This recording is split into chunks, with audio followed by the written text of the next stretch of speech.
Well, hello and welcome. Welcome, good day or good evening, wherever you are. Welcome to another edition of Attlas Information Live. This is our first live stream in 2 weeks since we last week we canceled because of Easter, not least because of our own family commitments, but we imagine most people or many people will have some sort of commitment on Easter. And although it would have been nice to have done a live stream on that particular day, being practical and allowing everyone just to do their own thing was probably the wiser approach. But that's not to say that we want to allow the annual celebration of Easter to slip by without some analysis and without sharing with you all some of the important revelations which took place not specifically on Easter, but around the period of Easter, including Holy Week.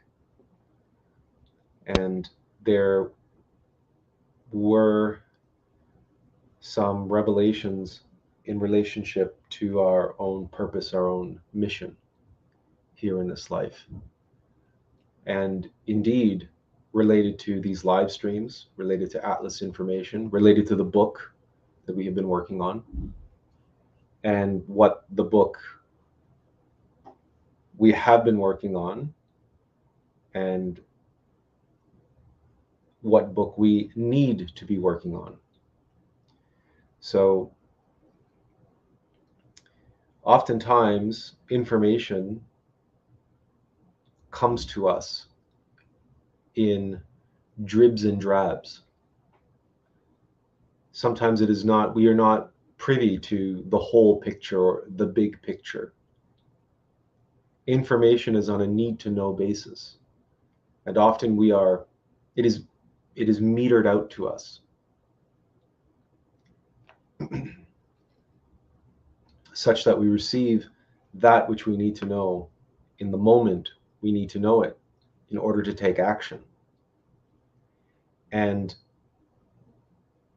then a new piece of information will arrive, a new insight, a new source of inspiration. And that will provide greater clarity, greater definition to the information that we already have. So one can think of it in terms of bringing an image into focus over time. At first, you might have a general impression. And as you bring it into greater focus, the clarity, the resolution increases. And as the resolution increases, you have obviously greater clarity as to the details related to whatever it is that you are working on. And that's very much has been the case where the Attlas Project is concerned. And the first inclinations or first aspects of the Attlas Project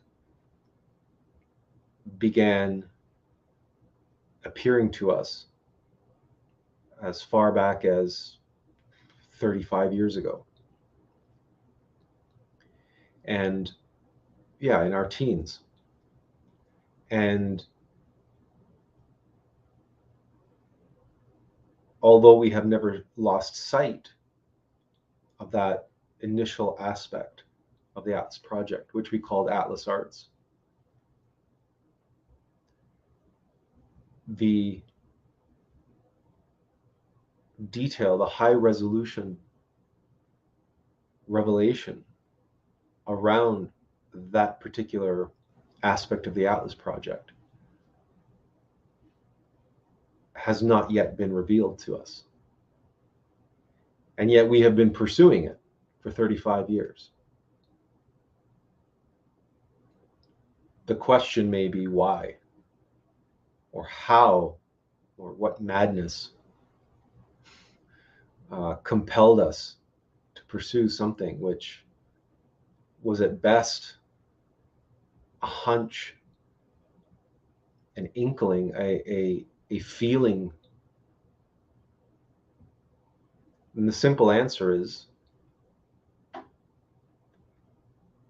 the strength and power, the intensity, the gravity, the gravitas of these feelings, of these inclinations, and the self-knowledge that went with all of this.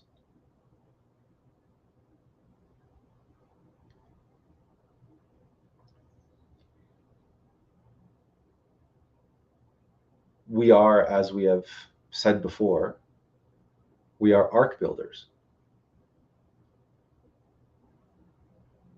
And that word, ark, is misunderstood. Everybody believes that it relates to one of two things: the Ark of Noah, which is on the background here, or the Ark of the Covenant.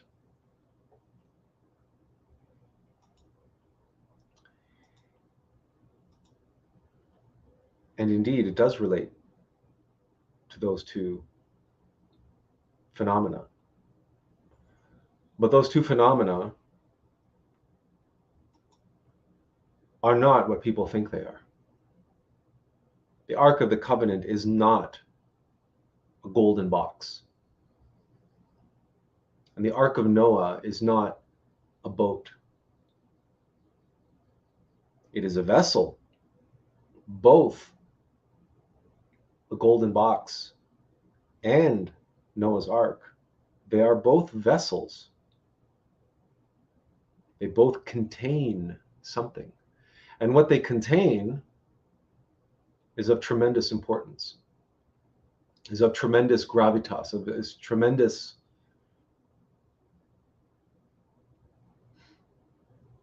it is what is crucial. That is what one puts into an ark. It is that which must endure. It is that which is most precious to us. But of course, if we only think of an ark in its physical expression, in other words, the object of the allegory, the object of the metaphor, then we will be misguided, misdirected. We will become attached to some material content of that physical expression, which we call ark. Or we will become attached to some dogmatic belief, like the 10 Commandments, which, according to Scripture, are what Moses smashed and put the pieces into the Ark of the Covenant. And this is the problem with most of religion these days, is their attachment to the surface, to the superficial objects of the symbols and allegories themselves, instead of comprehending the essence of what they represent. This, then, is the definition of idolatry, of worshiping idols. That's the very definition of it, because that's what happens. If someone makes a statue of a god, Zeus, Apollo, Athena, Buddha, Jesus, and what happens in religion? The people invariably and inevitably end up worshiping the statue. Christians worship the persona of Jesus. And many Buddhists worship the persona, the personality, the mortal vessel of Buddha that's represented in that statue. Let's get all those born again Christians. They believe that Jesus, the man, is coming back. that Jesus, the man, their Messiah, is going to return, and that he's going to rule the earth, and it's going to be 1,000 years of his rule in the new golden age. Relates directly to Jesus, the man. And so they worship Jesus on the cross, or Jesus resurrected, or Mary, or whatever. This is idolatry, because they do not comprehend the nature of the Christ.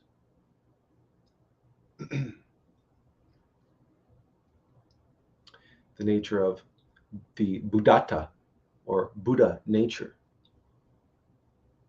which is what the Buddha in a statue form represents. The enlightened one, the self-realized one who has self-realized his Buddhata, his Buddha nature. Tathagata Garbha.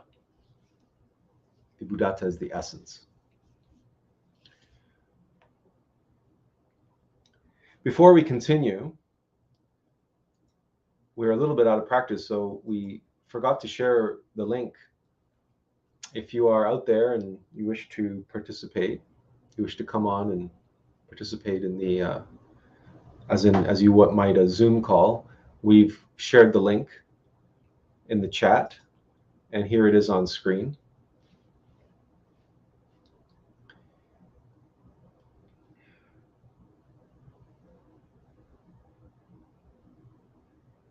We had mentioned that we were working on a book, and that book was focused on fear. And in the process of writing that book, we found the first part was completely focused on explaining what ego was. And as we spent more time working on it, we found that we ended up dividing the book into 3 parts. And part 1 was basically talking all about what egos are in general. And part 3 was focused on the Alm of Life and overcoming egos, the methodology, the analogous ultimate methodology, which we've shared with you many, many times. You know, meditation, self-observation, self-remembering, comprehension, and catharsis.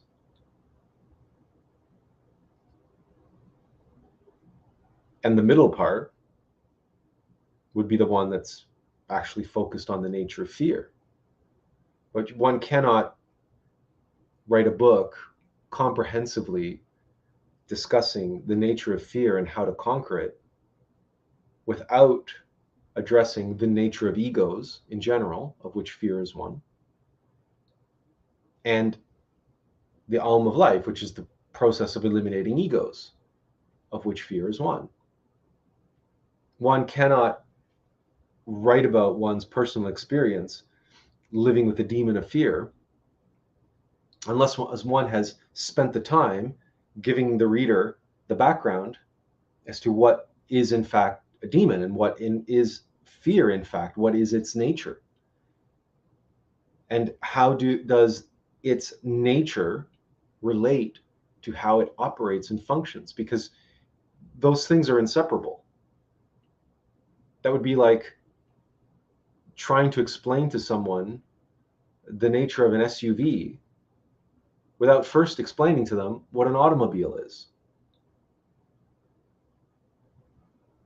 Right? You cannot understand SUV unless you first understand four-wheeled mechanized motor vehicle.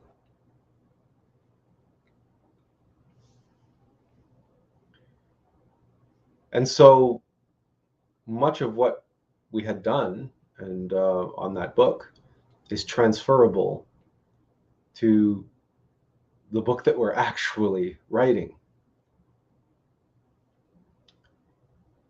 And that revelation came to us over Easter, during Holy Week, in fact. It was Good Friday.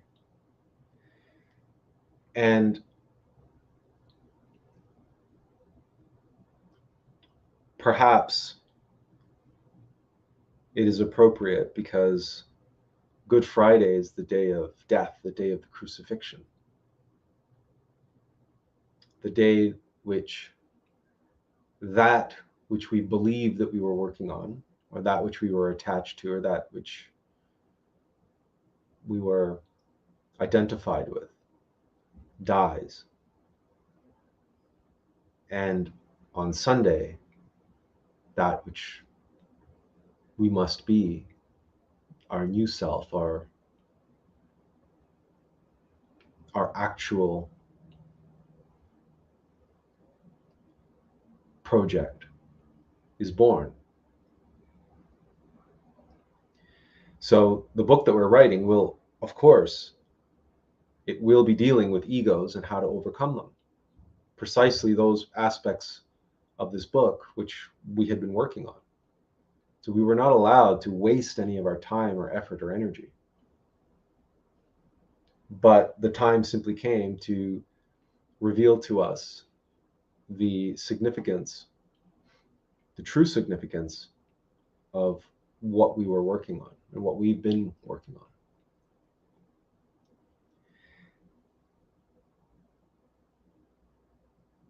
And that brings us to the Attlas Project and how hopefully we will be able to reveal to you and to everyone a summary video explaining the different facets and the different aspects in a totality, which we've done here on this live stream in the past in a limited way. And we're going to be doing that in a more comprehensive way.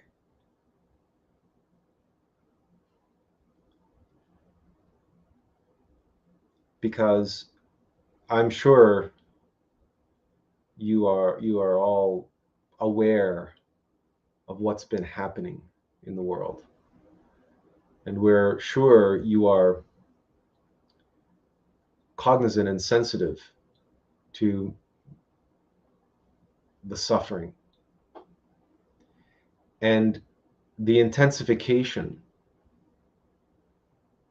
of the global situation and how that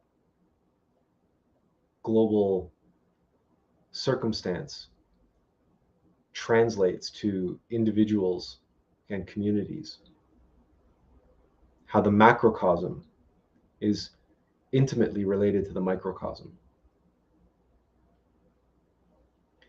You may be feeling these effects in a very intimate, personal way.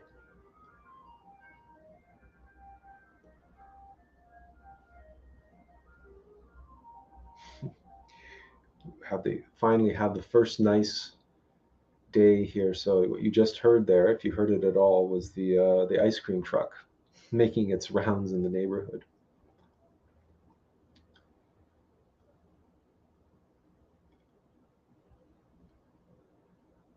I swear this summer, we might end up in World War III, but that ice cream truck is still going to come around to interrupt our live streams.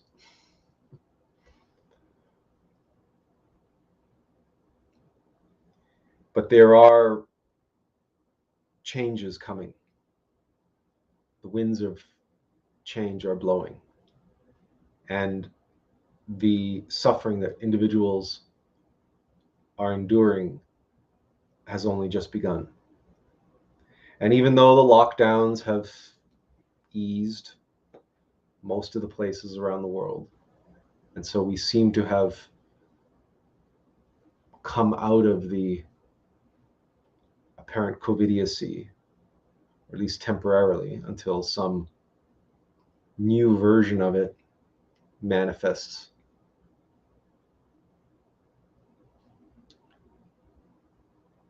This humanity is not prepared, not by a long shot. It's not prepared for what's coming. And this humanity is not equipped. It's not equipped to manage itself. And it's not, from its institutions right down to its beliefs and its practices at the microcosmic level, meaning on the personal, individual level. This humanity is not prepared for what is coming.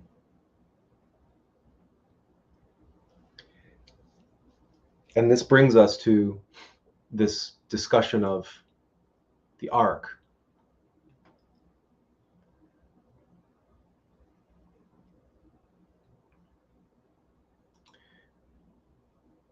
We've, pardon us while we get some of this stuff sorted out here. We're a little bit out of practice, being that it's been 2 weeks since our last live stream. And we are trying to... Now, I did say that I want to use presenter mode. Okay. So let's try this. And put this on. Laser pointer. Okay. So we just need to share our screen now.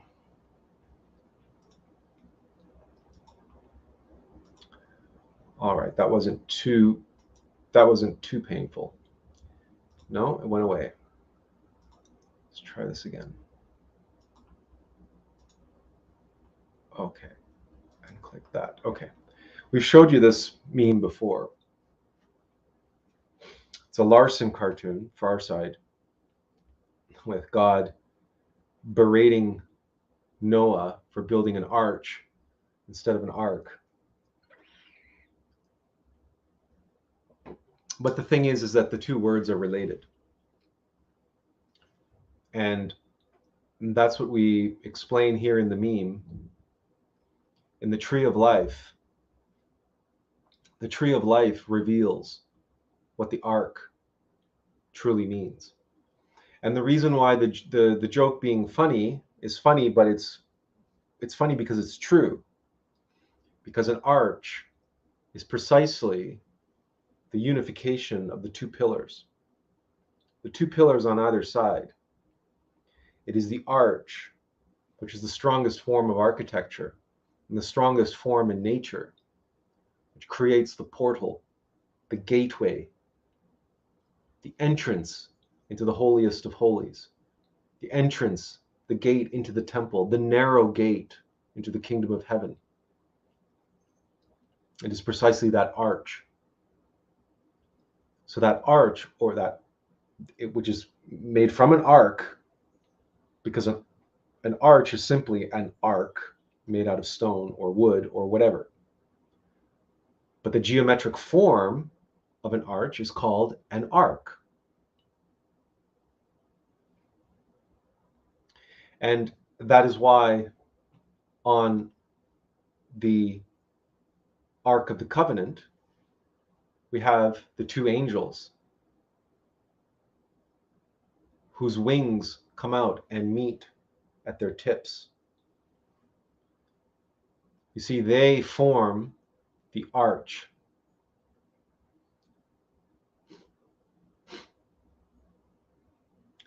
This is also known as the edifice. The edifice. That is that triangular form at the top of the entranceway of ancient temples of Greece and Rome. So the pillars uphold this edifice, this triangular arch, really. And in the tree of life, that's Keter, Chokmah, and Binah, Father, Son, and Holy Spirit.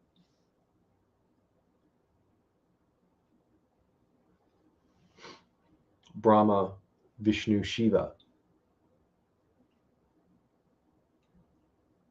Any trinity, any triunity. And on either side, upholding the edifice, are the twins, the two pillars of the tree of life.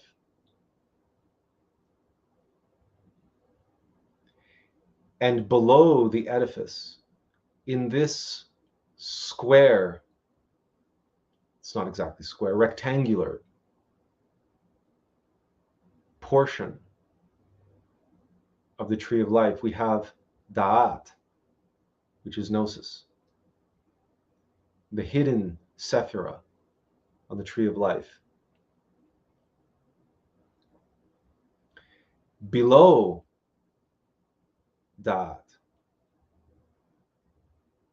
we have an inverted triangle. This triunity, it's another triunity, it's another trinity. This triunity is made up of Chesed, Geburah, Tifereth. This we refer to in esotericism as the monad. What is the monad? The monad is the divine vessel of being. It is our divine soul. It is the monad is that which contains our innermost and our consciousness and the will of our innermost being. The monad is our true self, the divine vessel in which our true self travels from lifetime to lifetime. So in other words, it is the vessel which endures calamity and catastrophe.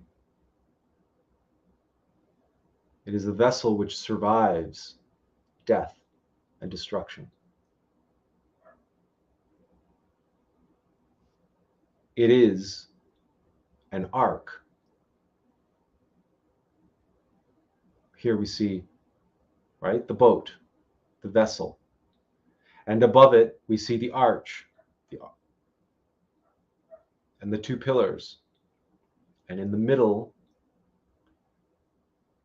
that which is contained within the ark. You have the box, which is the Ark of the Covenant, which is capped by the lid, and on top of the lid are the two angels whose wingtips are touching and they form the arch. And then beneath it, you have Noah's Ark.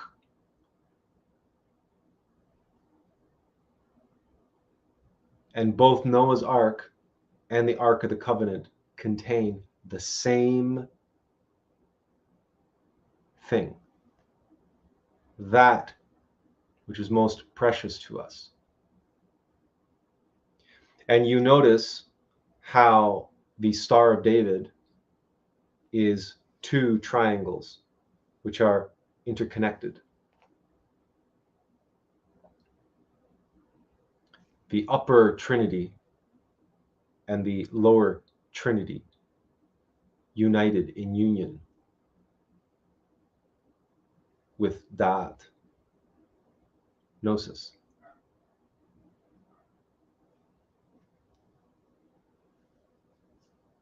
That's why arch is appropriate as ark. The two words are intimately related.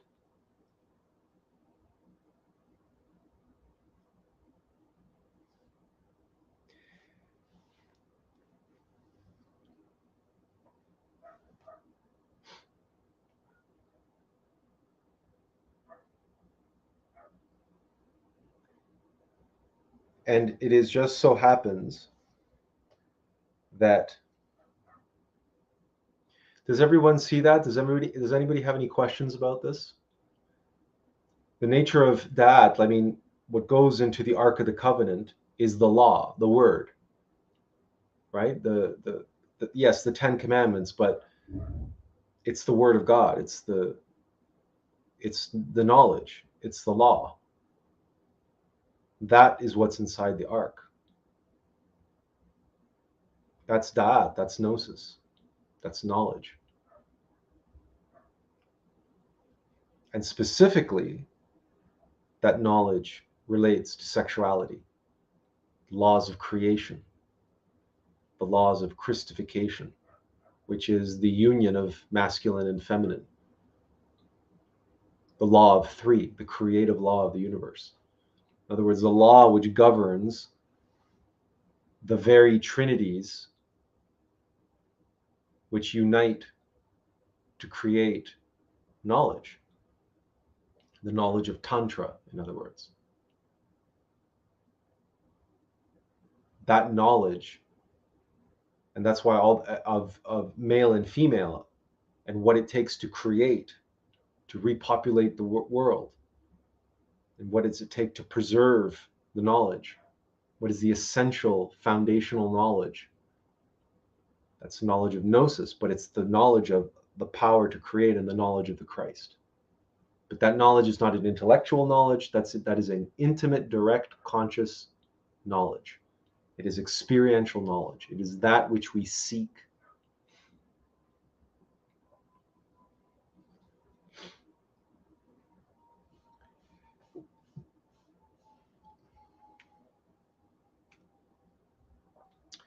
And so,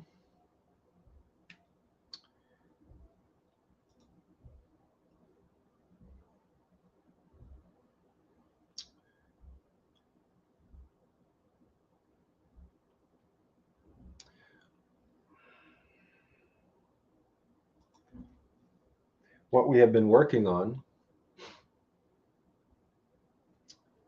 is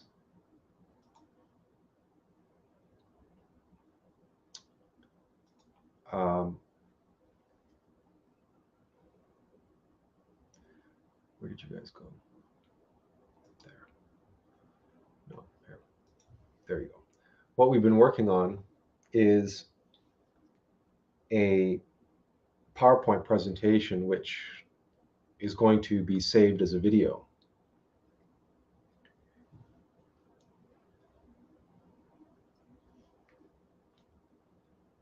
And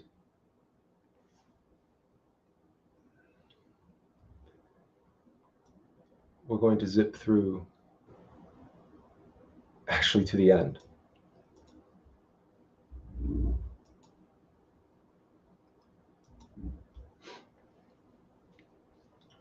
And share the 7 keys to the Attlas Project. Now, what should become striking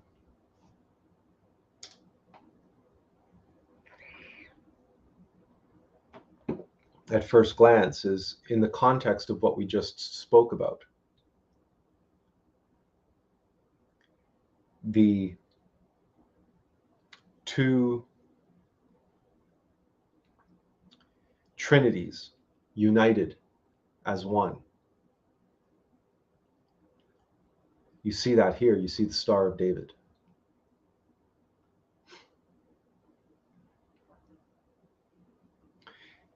And in the process of doing so, we have 6 phenomena.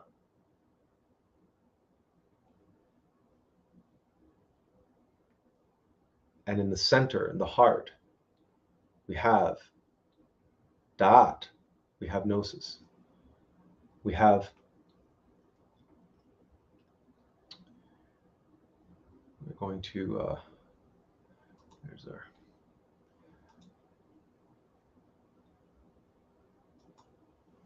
we have self-evident experiential knowledge.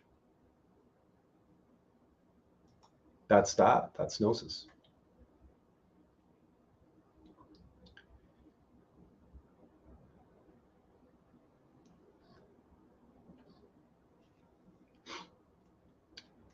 And we explain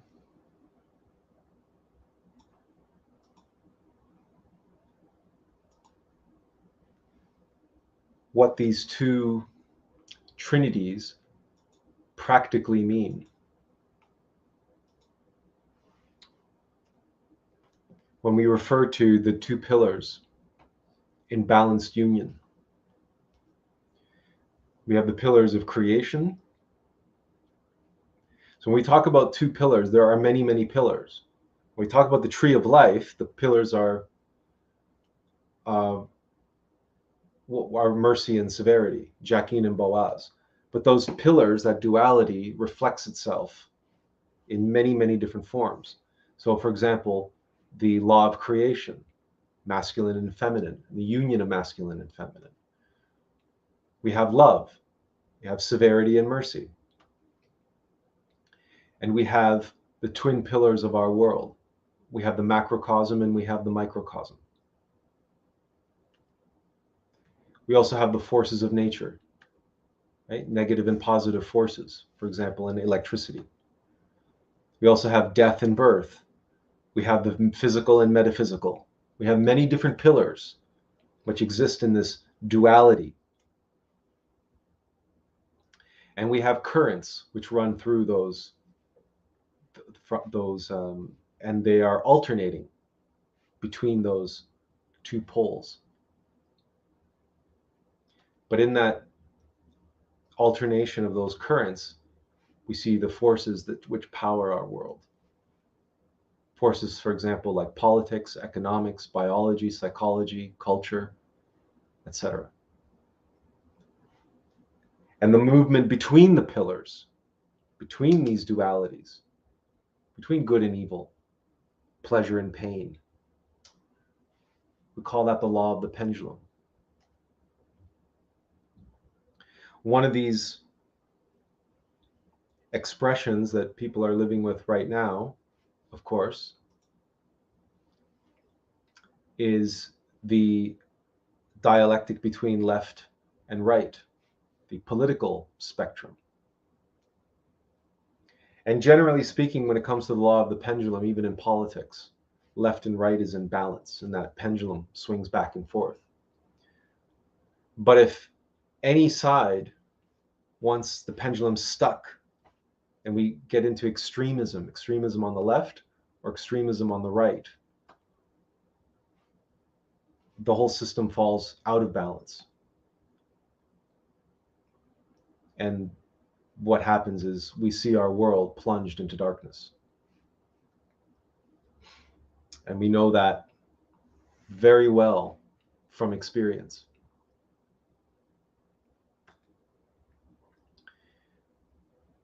So other extreme, the minority and the majority, haves and the have-nots, they're suffering on all sides.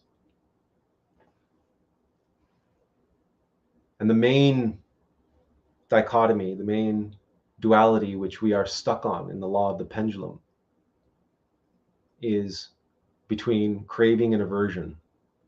And both of those extremes, just like in light, left and right, doesn't matter which extreme you're in, extreme craving or extreme aversion, you're still in extreme desire and you're suffering. There's a whole full spectrum of suffering.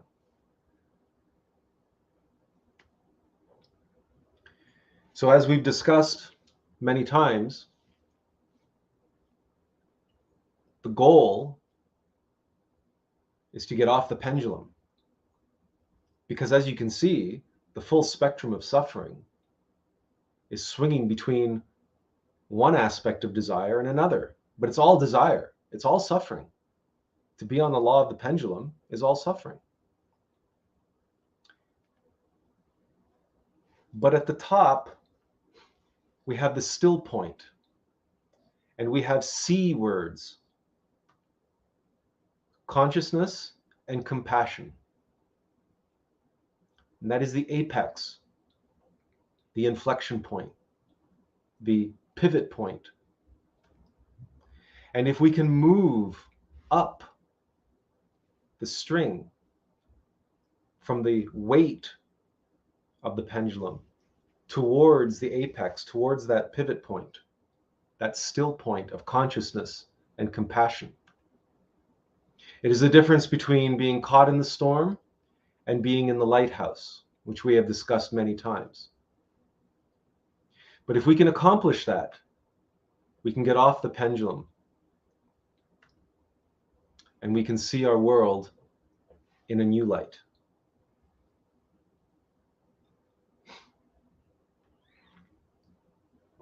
And when we see our world in a new light, we can seek the light of the world. This now you know the logo of the Attlas Project and why it is what it is. You've just seen it materialize for the first time, perhaps, and why it has to be what it is. To seek the light of the world, we seek self-evident experiential knowledge, and we seek the light of reconciliation between left and right, and we see balance return. And we see the true forces of nature. We see the nature of true love. We see the true nature of life. We see truth and light in all things. To see truth and light in all things, we seek not what divides us. For example, pleasure and pain, haves and have-nots, belief and denial. We seek the light which unites us all. The key enlightened enterprises and solutions, which are the keys to seek win-win-win scenarios. So to see your world in a new light, we seek the light of the world. And that is the Attlas Project. To tap the win-win-wins, we seek keys. Key enlightened enterprises and solutions. Those in the physical world we see, and in the metaphysical world we seek.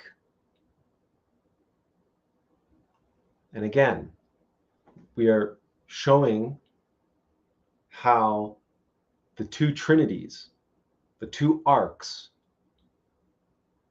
are intimately related to the two pillars. This, what you are seeing before you now, is the Ark of the Covenant and the Ark of Noah for this humanity. These are the keys, K-E-E-S, which is seek reversed, self-evident experiential knowledge of the key enlightened, key enterprises and solutions. Because the world is swinging on this pendulum.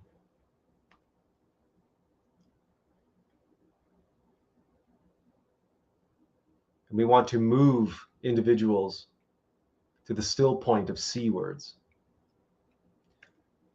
and get them off the pendulum and into balance. The C words of consciousness and compassion. The first C, well, that's the arch.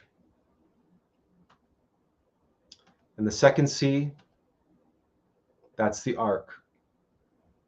And when you combine the arch and the arc and the six and all seven keys, you get a portal to the golden age.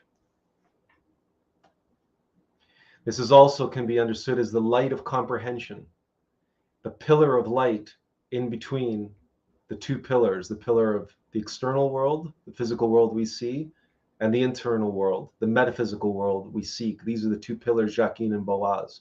And the third pillar, the pillar of light in between them, which is the portal. It's tapped by the arch and enclosed by the ark. Tesla said, if only you knew the magnificence of the 3, the 6, and the 9, then you would have the keys to the universe.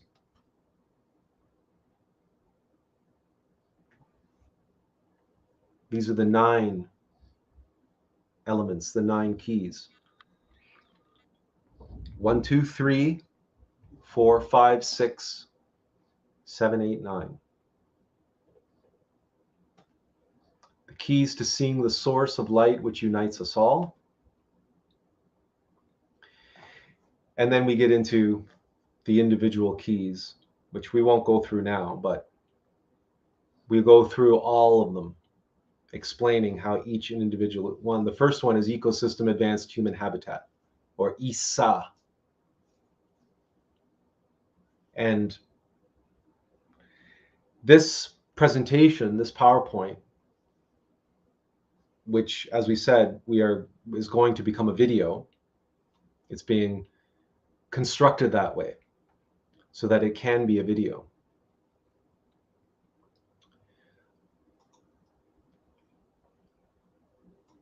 The goal is to create an overview for the purposes of communicating with hopefully a potential publisher.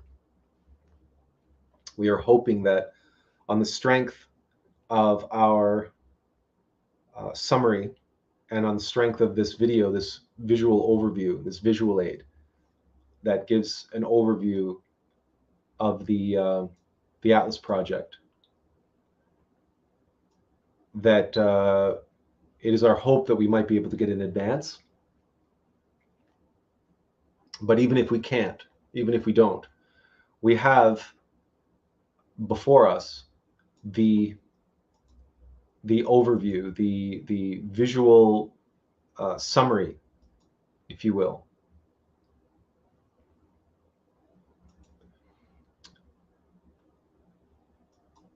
which as you can see incorporates all of the different commercial enterprises, or at least marketing, branding elements associated with each one of the keys. And they are ESA, right? Ecosystem Advanced Human Habitat. We have social, environmental, economic valuation. That's SEEV. We have SEED, or Society Engaged Electronic Democracy. And then down here we have SEEMS, which is spiritually sound empowered, enlightened metaphysical science. And we have spiritually enlightened education and culture. That's CC. Remember the two C's, compassion and consciousness. And finally, we have EAUMS, which is the analogous ultimate methodology, but being practiced by individuals. So you have individual analogs observing the ultimate methodology. That's EAUMS. These are all mantras. They're not just acronyms, they are mantras. And they all have meaning in and of themselves. And all of this comes out of that objective fact. Oh, and of course we have self-evident experiential knowledge at the center, and C visual aid. So CV aid, C visual aid, which is to strategize, engage, and execute with virtual interactive simulation and actionable intelligence discourse. Basically, C visual aid is just a more intellectual way of expressing how we must return to a more hieroglyphic form of communication, a more visual, symbolic, but actionable form of communication, as is evidenced by this presentation itself, as is evidenced by the power of combining simple, singular words and concepts with a very, again, simple visual representation, and the power of that. And then when you combine that with the power of sound, the power of mantra, then we have a foundation which is much stronger than what we are currently working with, which is a purely intellectual or conceptual framework based around beliefs and definitions and it's wide open for interpretation, misinterpretation, and miscommunication. This, what we are working on, what we are producing here, is beyond misunderstanding. Someone would have to be irrational and unreasonable to fill this with interpretations that do not belong, that are inapplicable. And they are just flat out wrong interpretations. They're incorrect. People are not entitled to their interpretations. No, they are not. Period. People can fantasize all they want. People can believe all sorts of nonsense. They're entitled to do that. But what they are not entitled to do is have their fantasies and false beliefs recognized as valid by everybody else. They're not valid. They're wrong.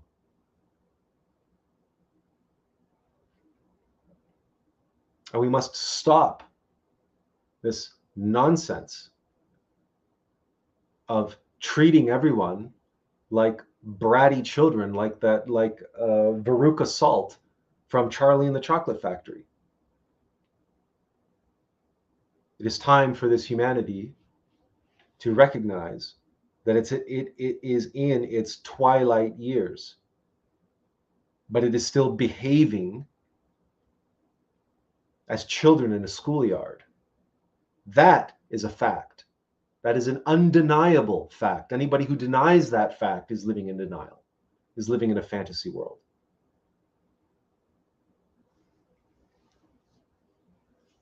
We are an ark-builder. The Attlas Project is here to establish the foundations for the ark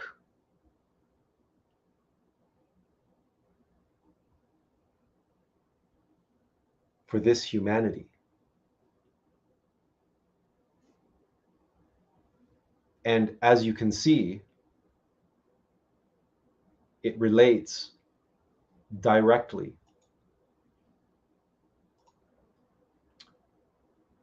to the ark within all of us.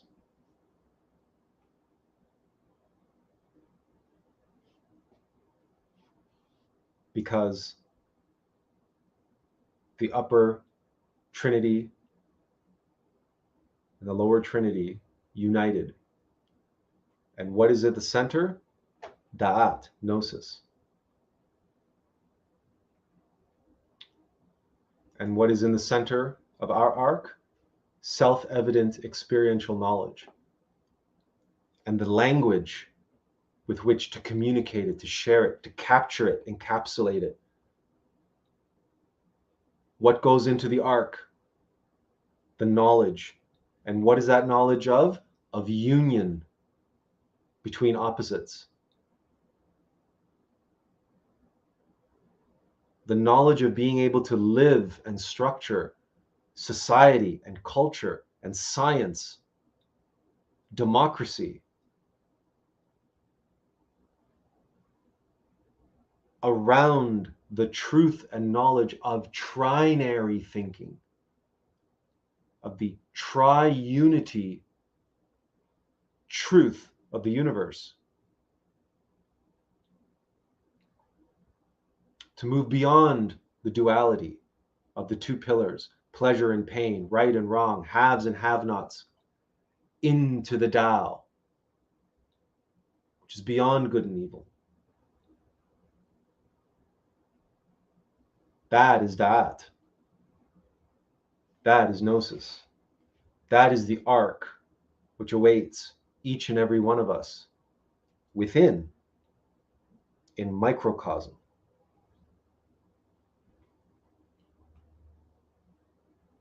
But we must be practical. And we must recognize, right? So there's the ark in microcosm. And here is the ark in macrocosm. Because we must be practical. We must show as without, so within. As within, so without. So of course, we have been led to this place to be able to show you this. only because we have been working on building the ark within ourselves, but that building the ark within ourselves has been intimately interrelated with the Attlas Project. The first of our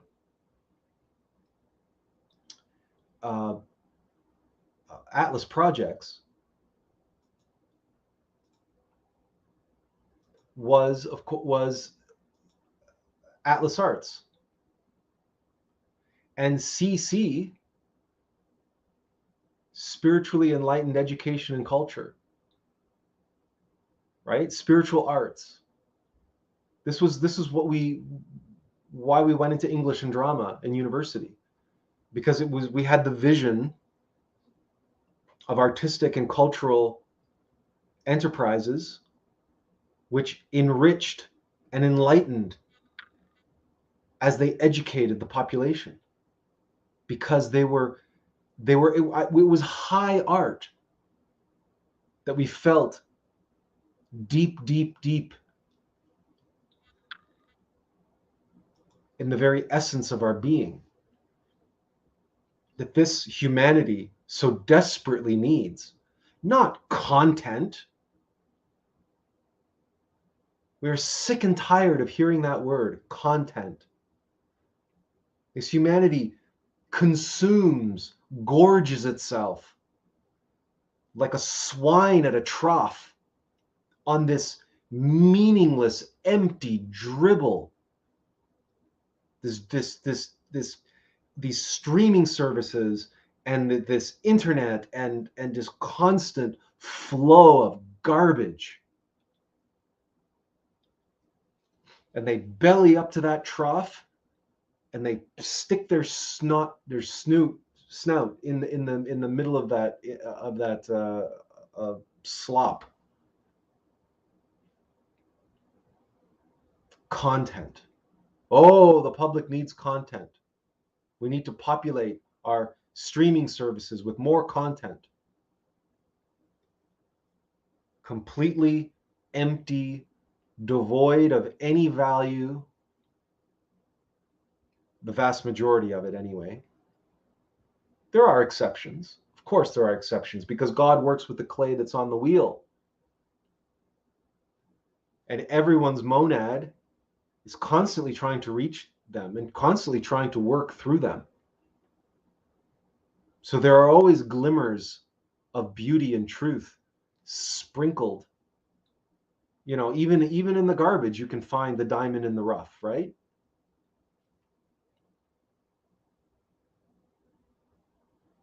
But imagine if,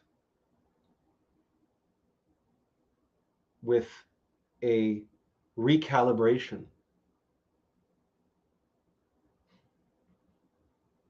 imagine if the world could be given a vision, not just a vision, but a plan and instructions, a how-to guide on how to make these things possible, how they are possible, how they are doable, achievable, the direction that we can go in to make it all happen.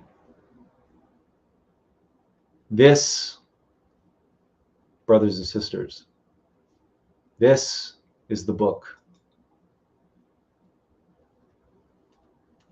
that we have to write. This is the book that we're writing.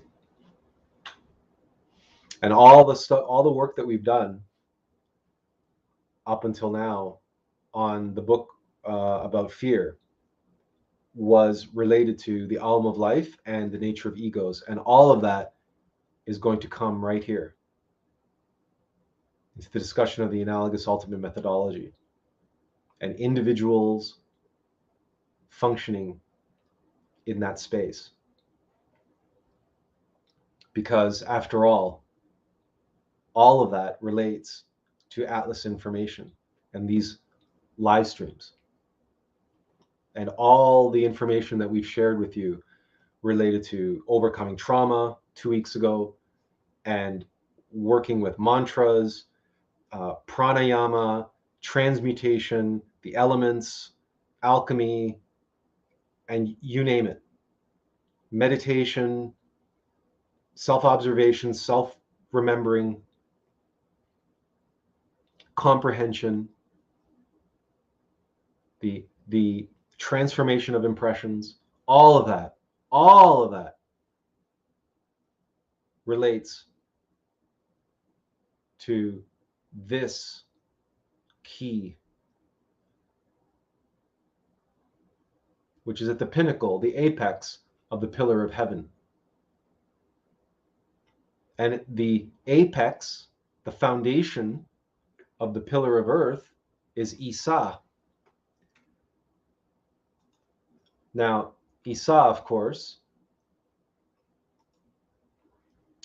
if you don't mind us jumping around here, that's not the one we wanted to do. If you don't mind us jumping around here, we will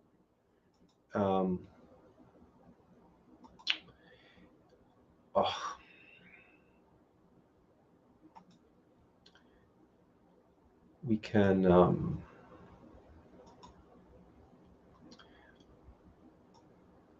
go up to here.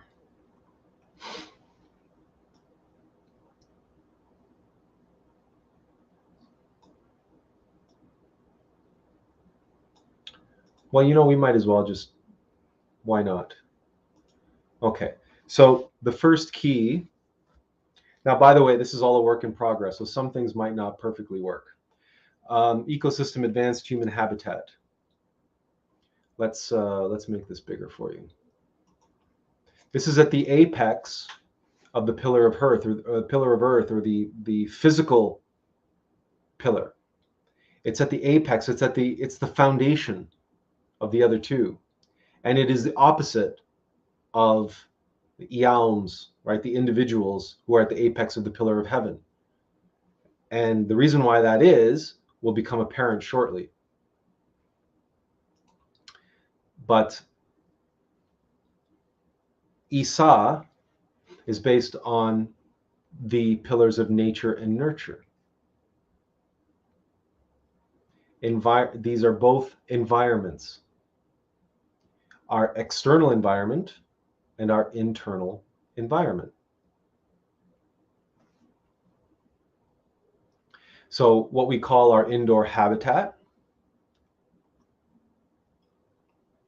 and the body and mind we inhabit. These are the two pillars of Isa.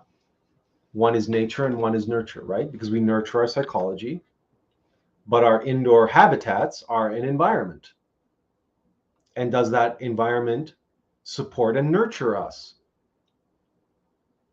Or do we all live, as we all do currently, in sick habitats? All buildings around the world today suffer from sick building syndrome. They're ecosystems of polluted indoor air created by all sorts of toxic off-gassing, and there's allergens, and there's toxic molds and fungus, and you name it, because it's an anti-ecosystem, right? It's not a living ecosystem, it's an ecosystem of death. It's negative chaos, and all created by all of this technological monstrosities and chemical monstrosities that we've chosen to put into our homes. And they cause very real physical problems. These are very real, actual physical symptoms of sick building syndrome. So sick building syndrome has physical effects, which science sees, but then there are also metaphysical effects, which science still seeks, doesn't know about these, or at least it's searching for them. So what are the metaphysical effects of sick building syndrome? Well, we all know that we are energy, and that when we have positive energy, we are productive and creative, we are energized, we are at our best. But we also know that we can have negative energy and bad vibes and stress, anxiety, depression. All of that happens when our our energy is negative.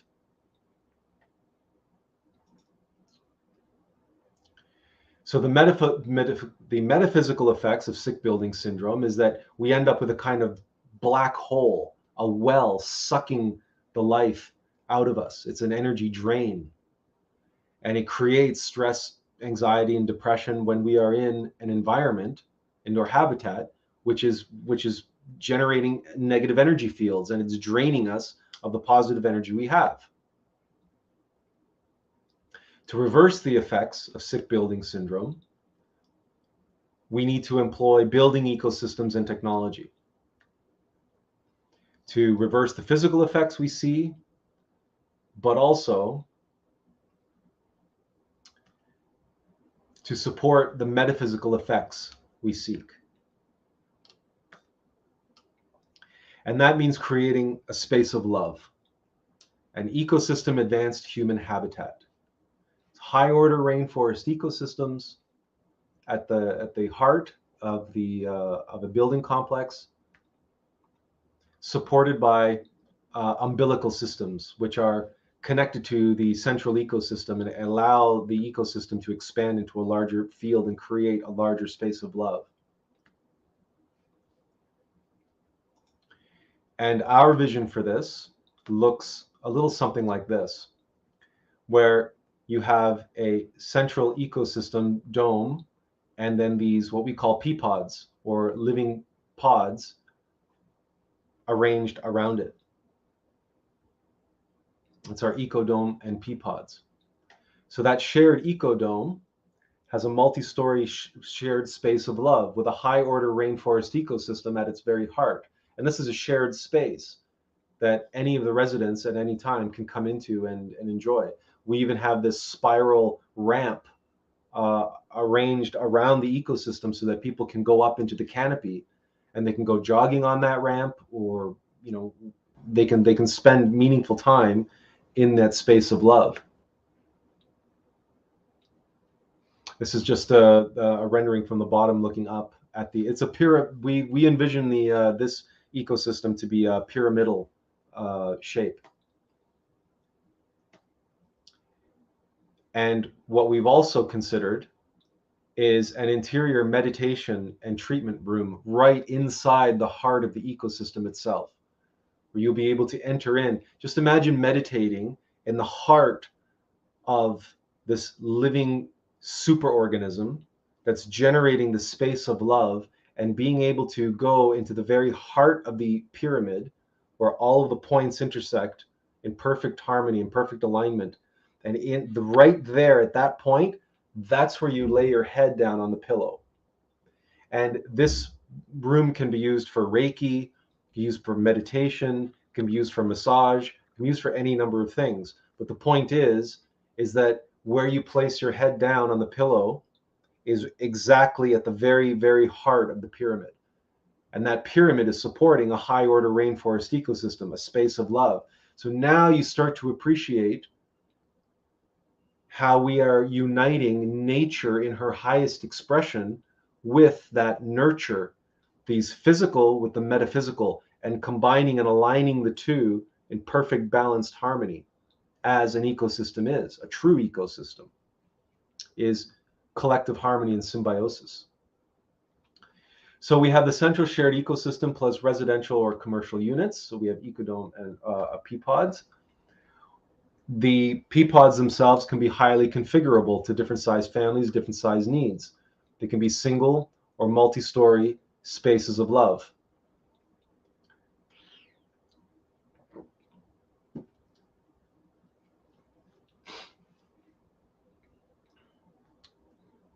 So this is how we arrive at our vision for ecosystem advanced human habitat,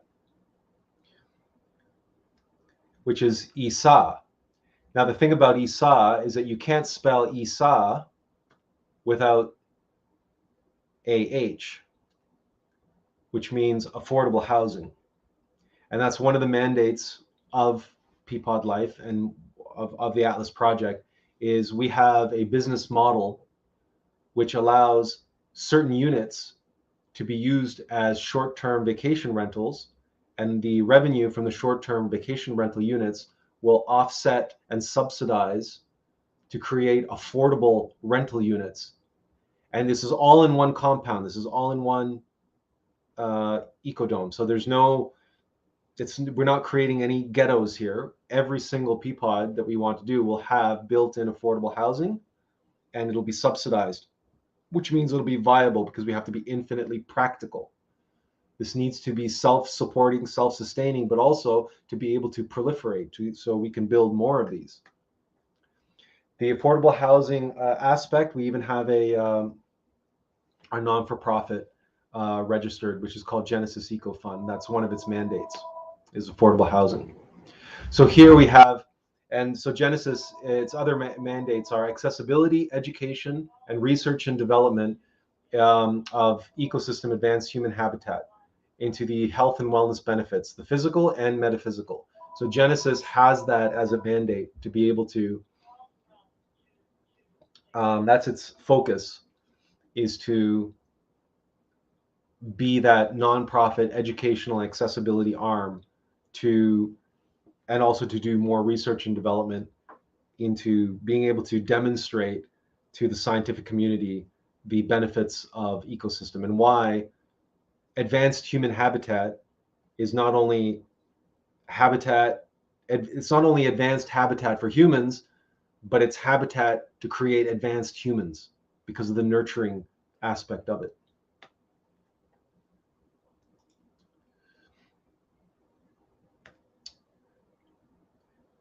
So yeah, these benefits include the improved air quality, the reversal of sick building syndrome, and to enhance well-being and cognitive function. That's the metaphysical. So again, nature, advanced habitat for humans, and nurture, the habitat for advanced humans.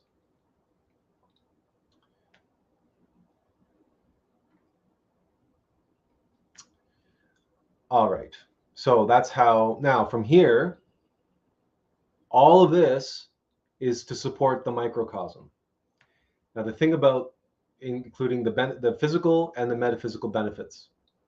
And when you support the microcosm, you support the macrocosm, because healthy people lead to healthy places, lead to a healthy planet. That connection. So that's the big picture and the true benefits and essence of ecosystem. Self-organizing infinite complexity, balanced with collective harmony and symbiosis. These are the two pillars of ecosystem itself. These are the essence of ecosystem.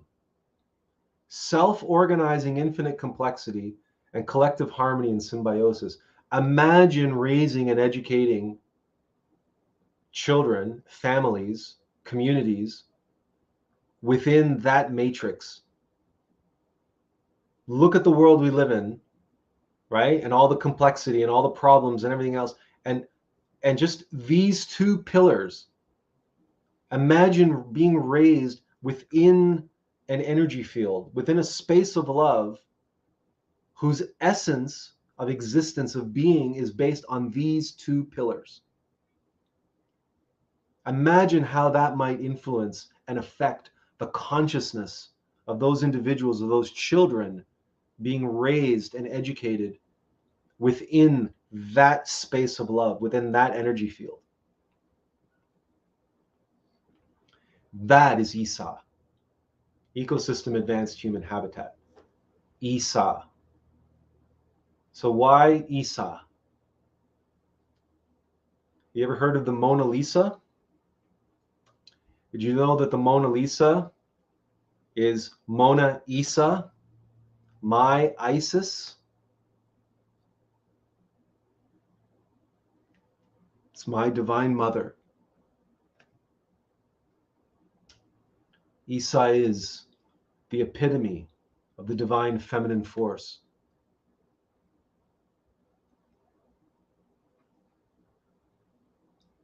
Who is it? What is it? Which embodies the essences of nature and nurture more than the divine feminine. in macrocosm and in microcosm.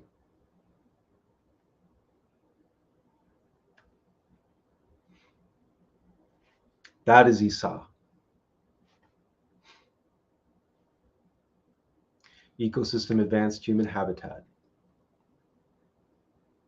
And we have the two entities commercially to build these things, and the non-for-profit to educate and create accessibility, to do ongoing research into how else we can integrate Isa into the way we live our lives.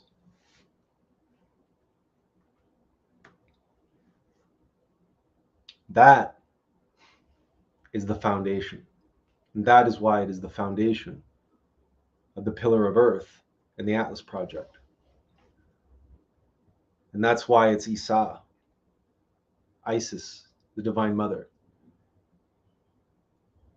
Peapod life, this key, the first of the Attlas Project, is a practical embodiment of the essences of the divine feminine, of nature, of nurture, of self-organizing, infinite complexity in a space of love, of collective harmony and symbiosis. It is a practical, physical embodiment of that. And giving it to humanity. So humanity can start building around these things. And originally, we had envisioned those pea pods to be made out of shipping containers, which are everywhere, all over the world, in huge abundance. There's a surplus of shipping containers around the world. And the central dome is made of glass, which is sand.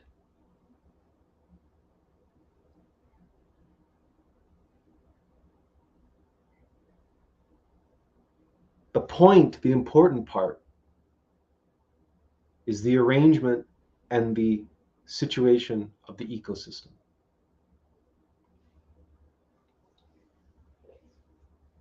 To live in harmony with nature, but not just nature in any form, but nature in her highest expression, in a self-organizing rainforest ecosystem. Our ecosystems are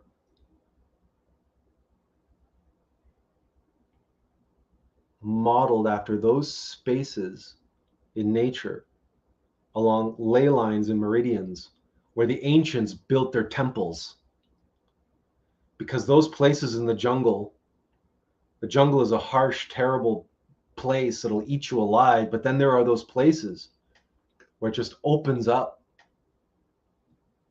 in a wide open space of love,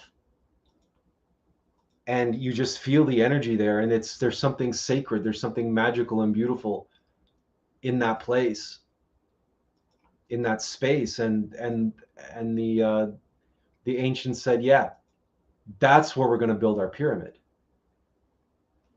that's where we're going to build our temple, because the energy here is just incredible. That is the energy that we are not replicating. We are allowing nature to express it. And what we are doing is giving it the support that it needs to be able to achieve its highest expression,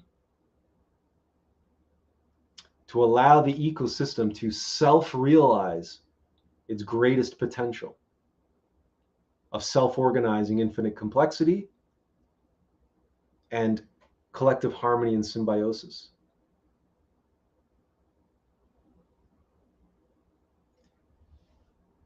Allegorically, esoterically, metaphysically, whatever you want to call it, Atlas upholds the pillars of heaven and earth.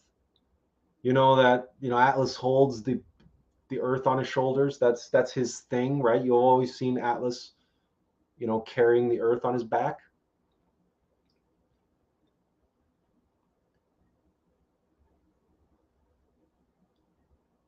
Everything that Atlas is about is about that, because we are basically putting nature on Mars here. That's to put nature indoors is like trying to put life on Mars, because our indoor spaces are completely toxic and completely antithetical to life, to an ecosystem anyway.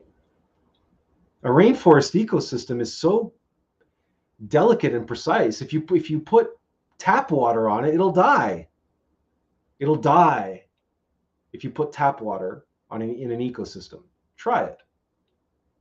Try creating your own little ecosystem in a fishbowl, and try putting tap water into it and see what happens.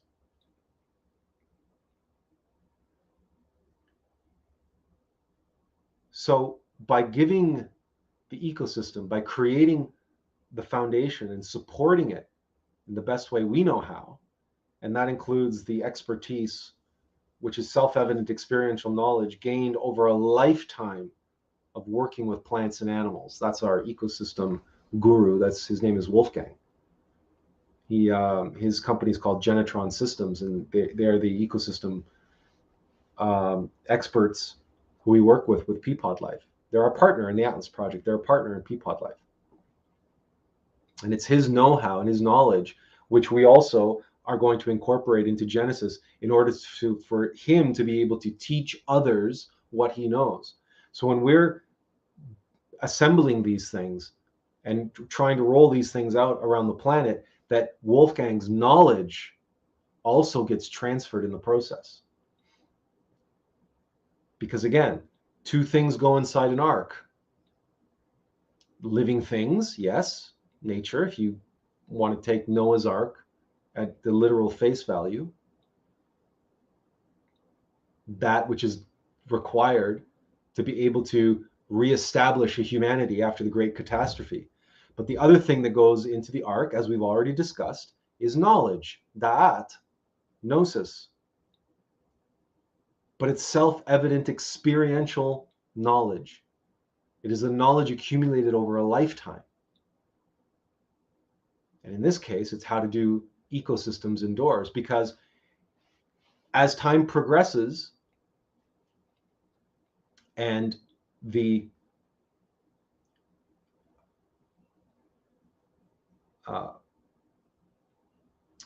environment becomes less and less hospitable to human beings outdoors, outside, due to more extreme weather, more extreme droughts, more extreme cold, storms, who knows what kind of plagues are going to be stirred up because of extreme weather, extreme moisture, extreme sudden changes in climate.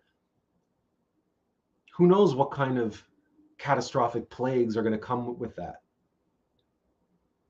And who knows if there's going to be, God forbid, a release of atomic weapons, and then we will have to be dealing with that fallout on top of everything else. Suffice it to say, it would be advantageous to be able to have an indoor habitat which truly supported the well-being of its residents. And incidentally, in some of the buildings where Wolfgang has ecosystems installed, when they did indoor air quality measurements, buildings that were located in Montreal, Canada, the indoor air quality was superior to outside. You will not find that anywhere in the world. You cannot go into a building anywhere in the world and find indoor air quality which is superior to outside. You will not do it. You cannot find it. Unless you go into a clean room laboratory where they've literally sucked everything out of it. But there you're in a laboratory, it's completely devoid of life.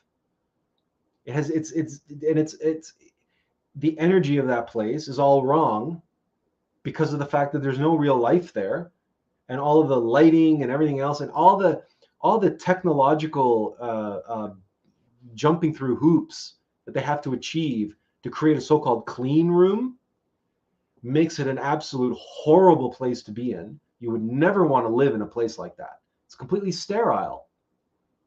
It is, but it's sterile in the worst possible way.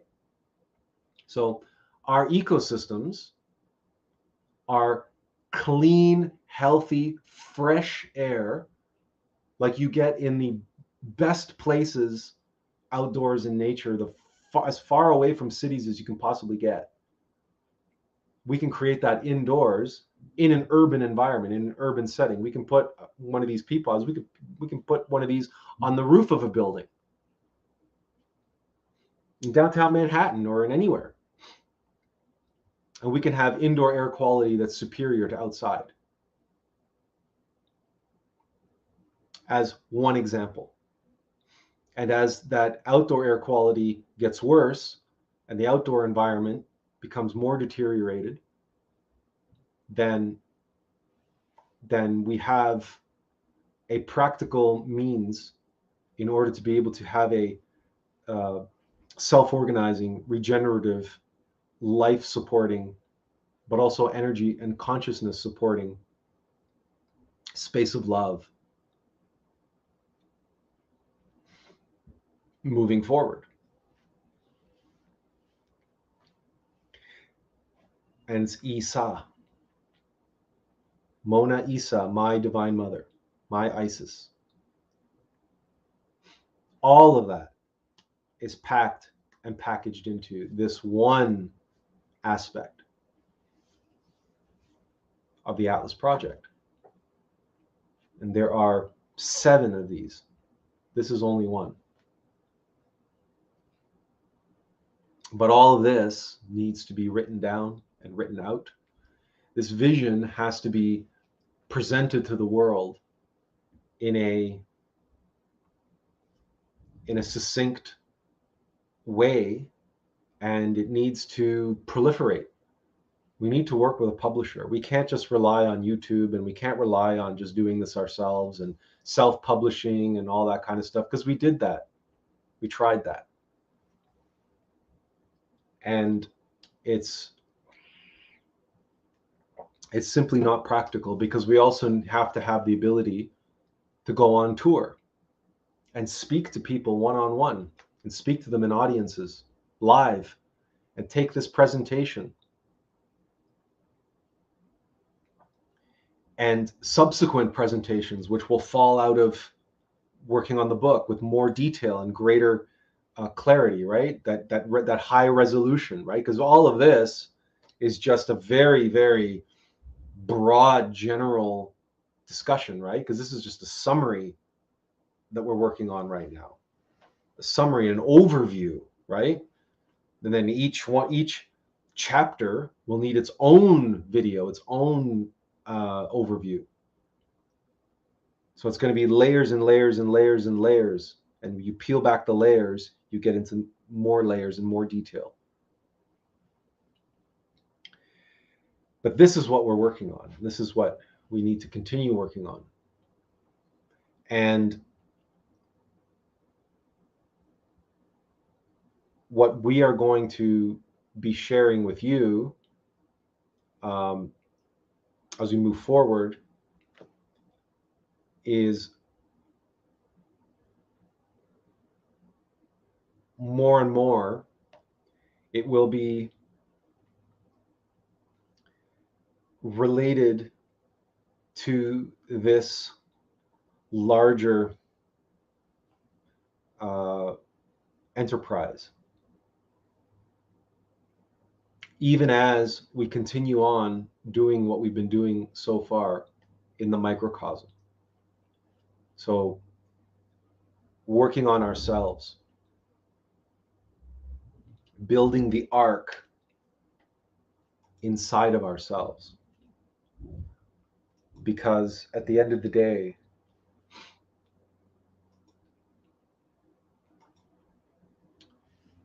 no amount of ark building out there is going to matter if we do not build the ark of the covenant within ourselves. Because in a very practical and meaningful way,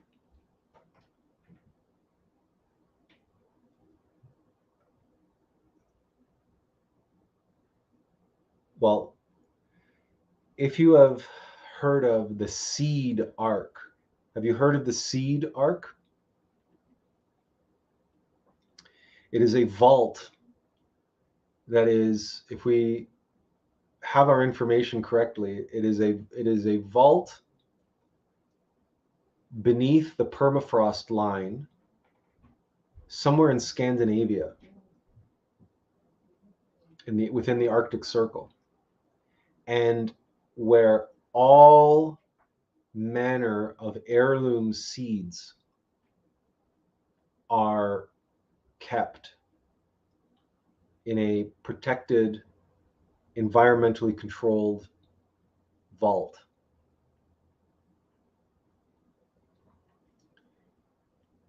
It's a seed ark.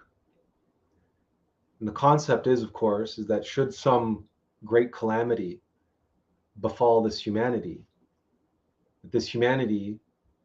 or the next humanity, or the survivors, as this humanity thinks about it, the survivors from this humanity should have a store of seeds that they can turn to and use to reestablish agriculture. Reestablish, because all of the seeds that are in the seed vault are of course precious foodstuffs. Of course, the corn and the wheat and all the rest of it, rye and fruits and et cetera, et cetera, et cetera. Now, it is my understanding that this vault is devoid of genetically modified seed, that it is, to the best of our knowledge, heirloom seeds, and the best quality seeds that they could find. Because if you're going to put away something for a rainy day, surely you're going to put away your best. You're not going to gamble the future on some crappy frankenfruit seed, which you have no idea whether or not how well it's going to do. You're going to try to put away the hardiest, most resilient, the most genetically diverse seed.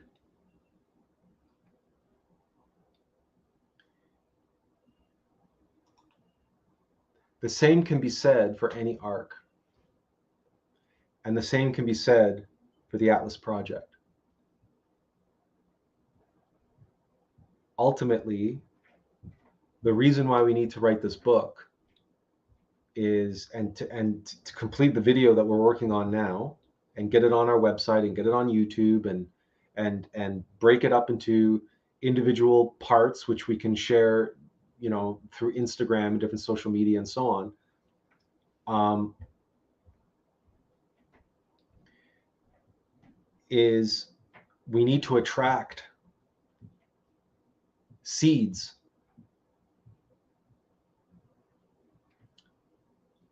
specifically EAOMs, individuals observing analogous ultimate methodology. EAOMs. EAOMs, by the way, if those sounds sound familiar to you, it is because they are the mantras of Eaums.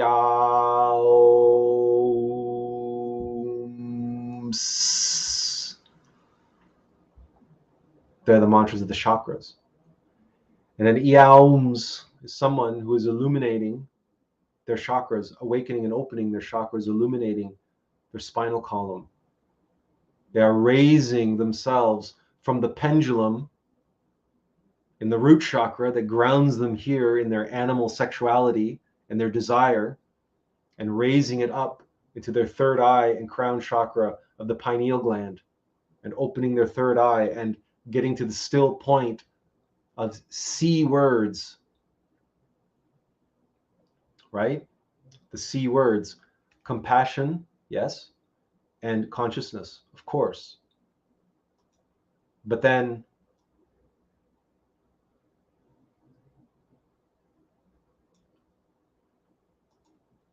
there are also C words.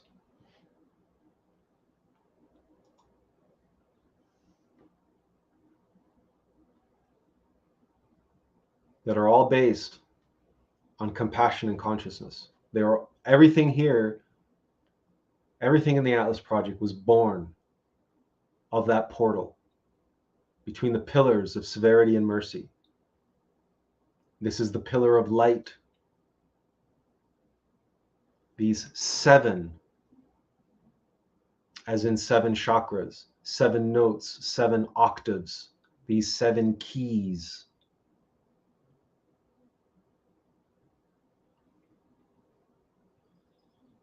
The pillar of light. These C words.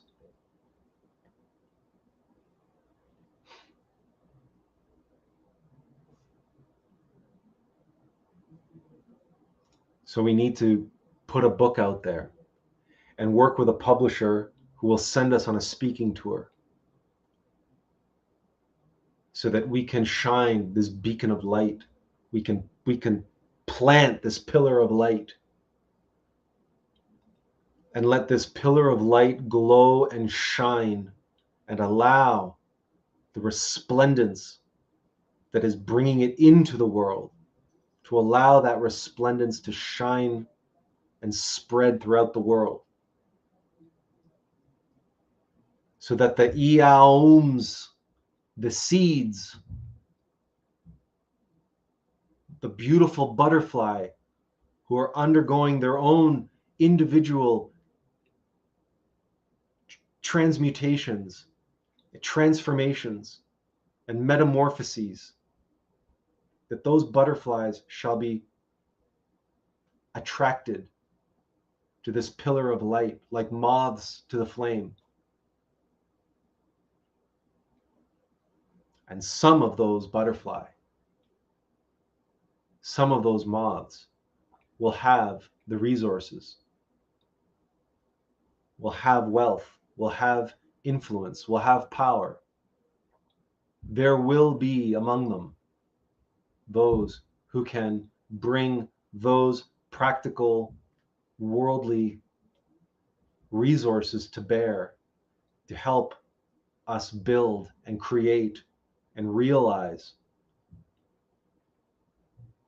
in bricks and mortar and in flesh and blood and in technology and in all the other platforms that are required to make these 7 things happen.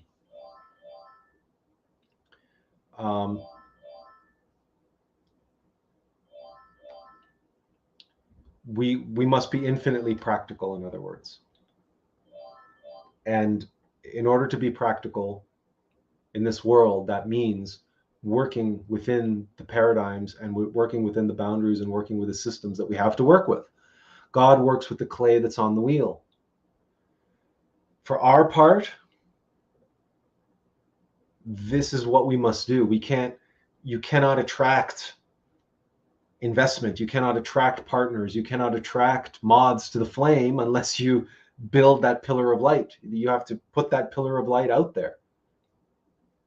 And that's our job. This is our work. You can't build an ark without blueprints.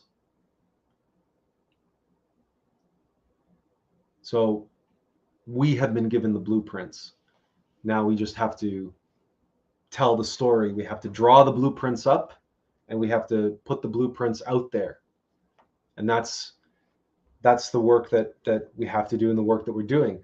The reason why we're doing this video and this presentation first is, again, because we can't do this alone.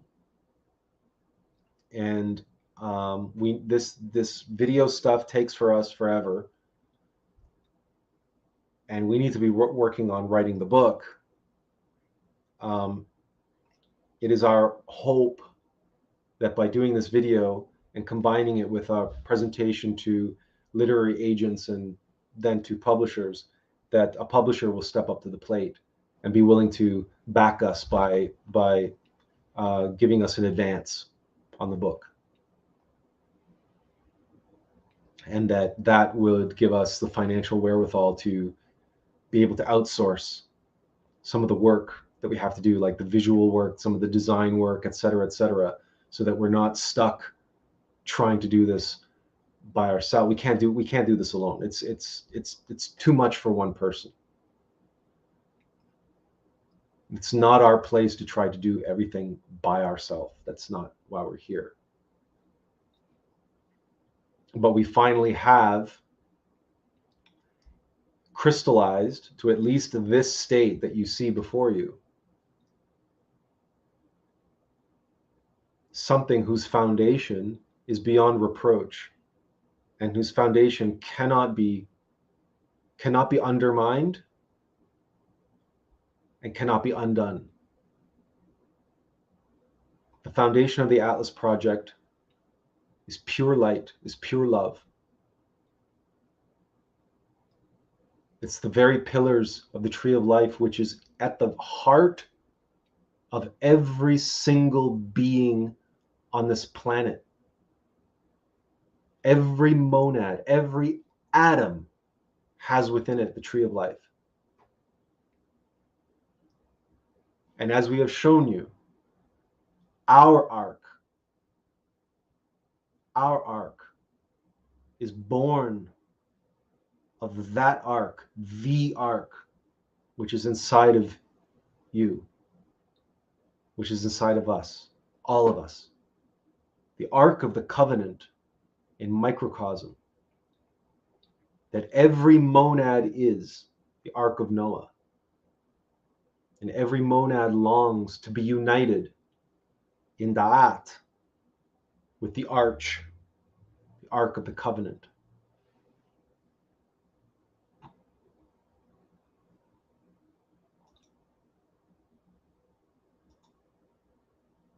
This self-realization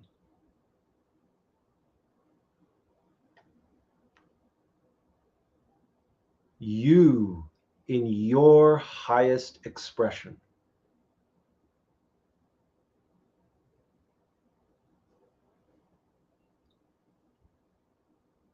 that is the foundation for the Attlas Project.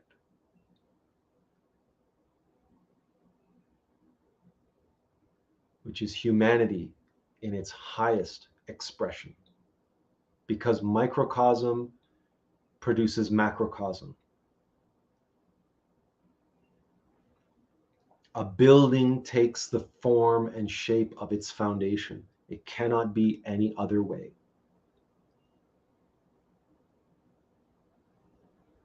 The whole universe, the whole world, all our experience are based. Every form is based on the unformed essences of form in the world of absolute, in the world of archetypes. Now we have shared with you the archetype, the foundation for the Attlas Project. And that foundation cannot be undermined, cannot be undone.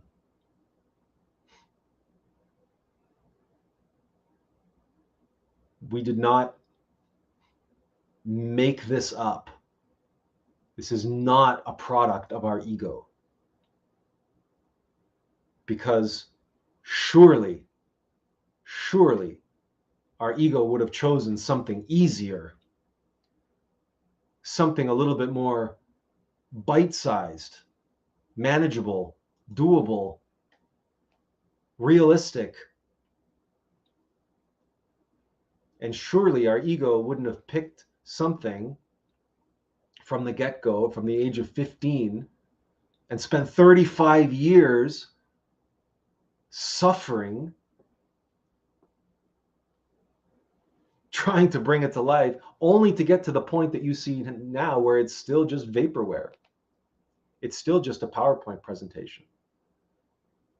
And if we're lucky, a year from now, it'll be a published book, if we're lucky, if we're blessed, if the stars are in alignment and our Divine Mother sees fit to furnish us with that path.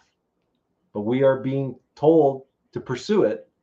We are being told to create the video and do what we've shown you and what you'll be seeing more of. And we're not getting attached to any particular outcome, but we're being told to pursue that path.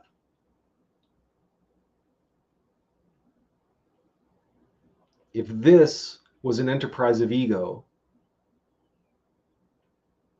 we think we would have chosen something a little bit more saleable, marketable. What's the word? Easier, quicker.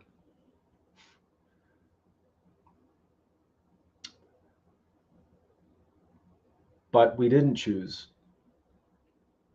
This path was chosen, or to say, I didn't choose. This path was chosen for me. And we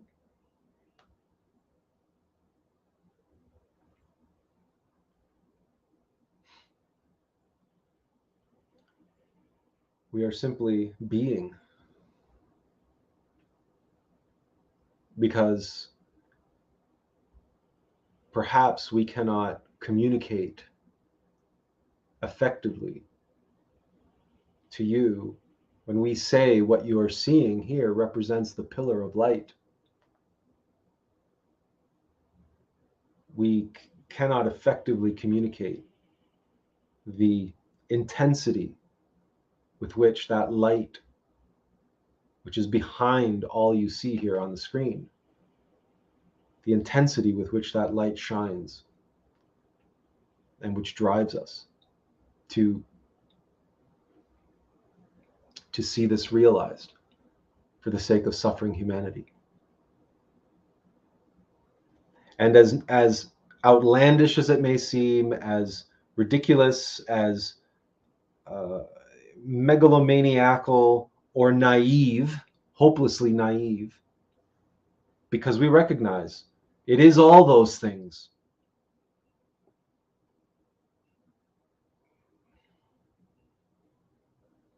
But again, we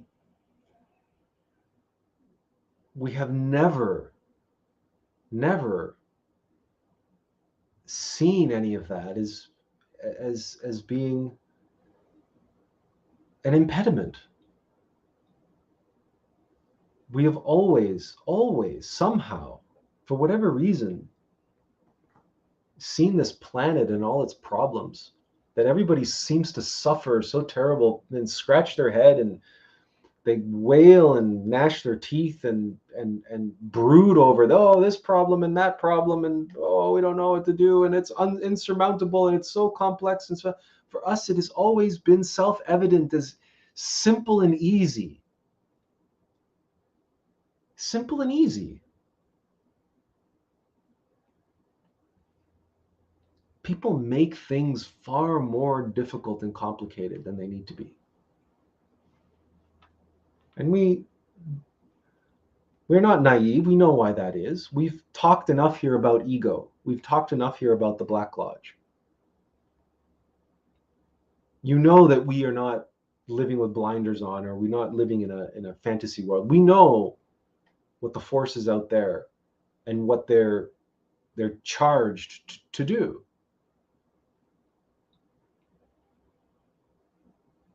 But for whatever reason, we can't give you the reason. I don't know the reason. I've always known that opposition, those obstacles, those hindrances, that adversary is not insurmountable. And because what we are talking about here is beyond good and evil, it is beyond the Tao. It is the Tao. And we talk about reconciliation because that is the essence of the law of three, where the two pillars are holy affirmation and holy negation. And the third pillar, the pillar of light, which unites them, is holy reconciliation. The trinary way, the third way, the middle way, which unites and creates of this apparent duality, this whole new reality, this whole new world of possibilities. Well, guess what?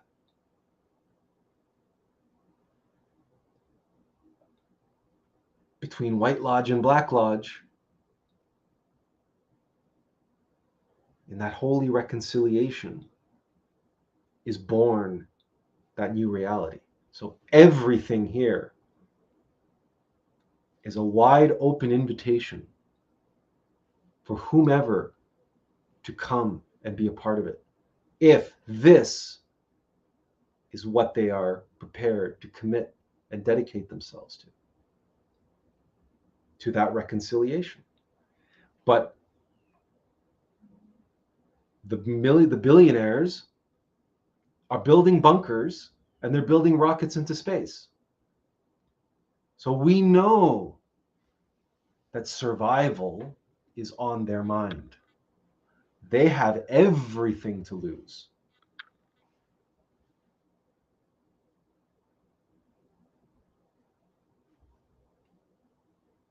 We are ark-builders. But for you, brothers and sisters, your takeaway from all of this at this juncture, we cannot emphasize enough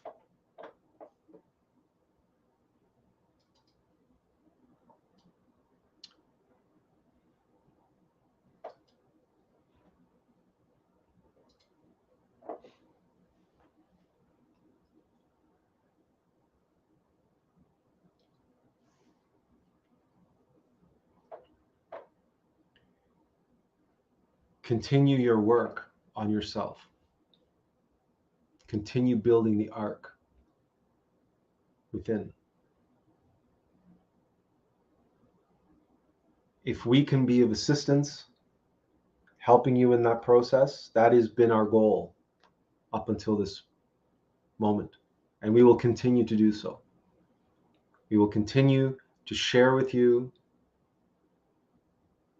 as we can, and as we continue to work on the sections of our book that relates to Iaums, the Aum of life, and self-evident experiential knowledge. As we work on those parts of the book, and as we work on creating visualizations and presentations and videos related to those aspects of the Attlas Project, those we will continue to share with you, because those are all about building the ark in microcosm within you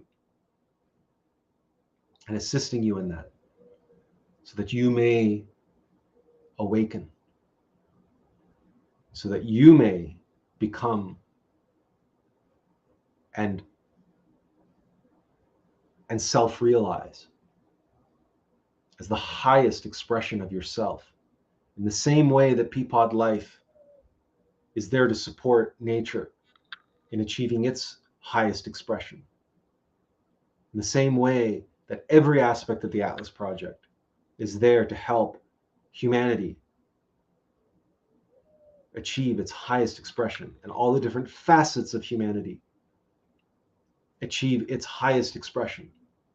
So too, we are here to help you achieve your highest expression. And we will continue to do that. But the doing of it is in your hands. The being of that expression, the becoming of that highest expression, that is within you, and that is within your purview. No one can do it for you. And nothing that we do related to the macrocosm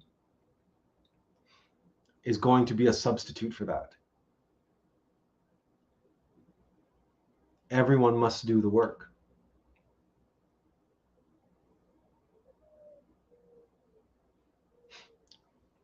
A hen can lay all the eggs that she wants, and those eggs can be fertilized, and they can be incubated. But in the end, each chick must break out of its own egg. Each chick must undergo that struggle to break free out of the darkness and into the light. No one can do it for them. That's their first test, their first struggle. And what doesn't kill us makes us stronger. That's why we struggle. That's why we suffer. Because that is the way, that is the path.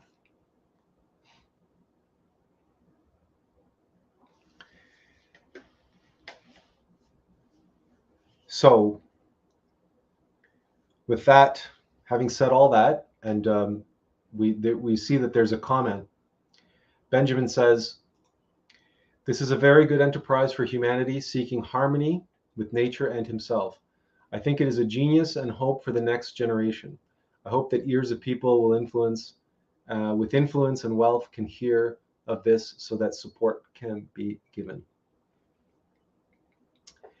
Well, that's what we're working on, trying to make that happen. And so if we can,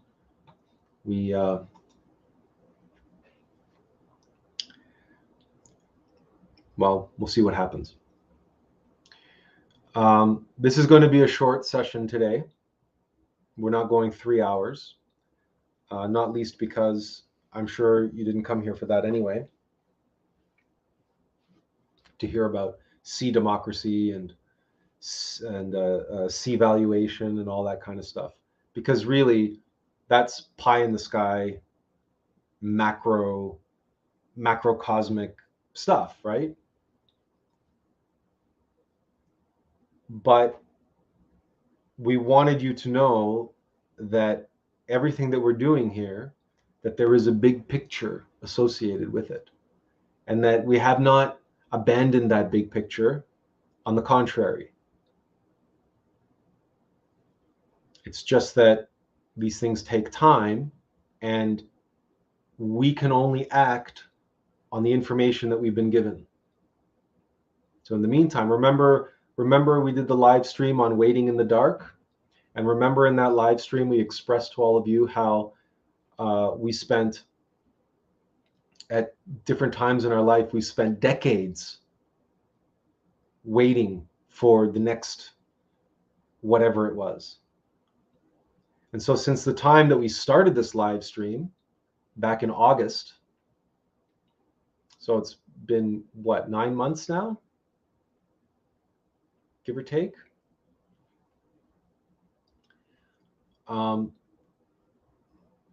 We've had to go through everything that we've been through and share everything that we shared with you, just to get to this point, just to get to this moment. And we had to go through that whole exercise of believing that we're going to be writing this book over here.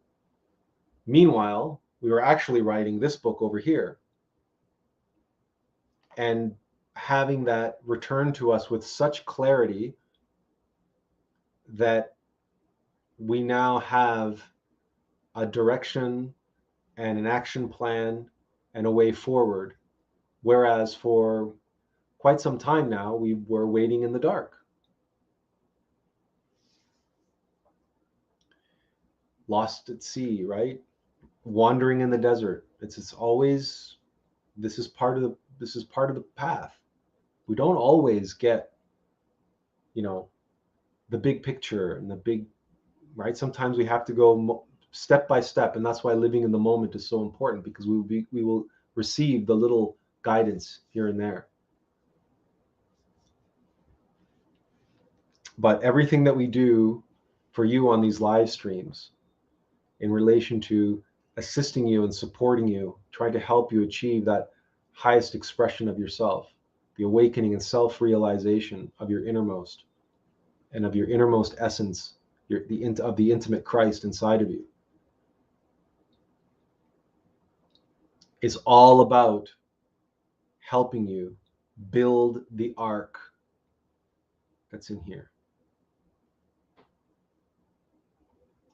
That's this ark.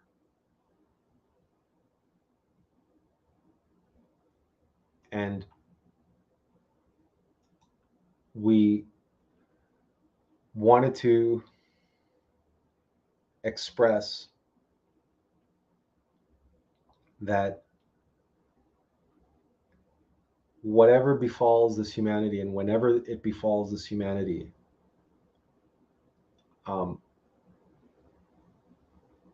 just as we will need an ark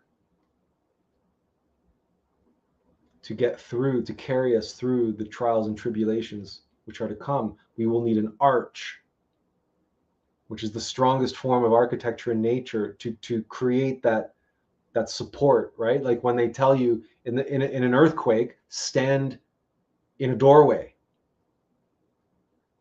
right? Because in a doorway you have much more protection, because there's an arch in that doorway. It's going to protect you more from falling debris.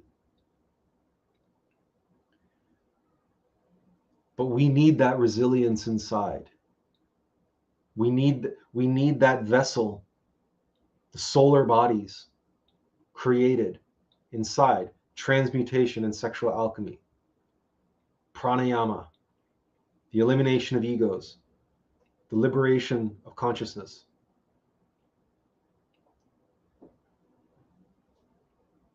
And we also need the arch, the Ark of the Covenant.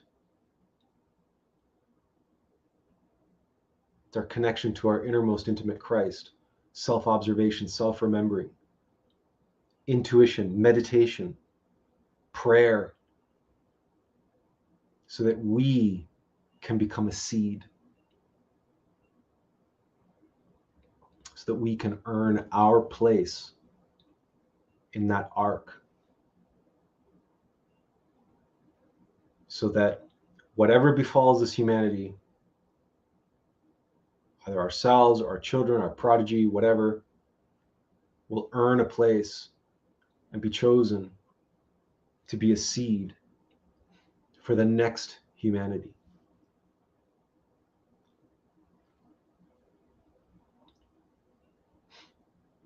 And all that is in your hands. All that depends on you. We can support you.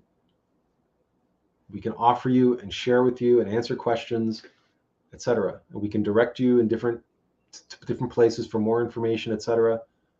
But you have to be the one to do it, to do the work. And the work that you are doing is that of an ark builder. Make no mistake. That is the work.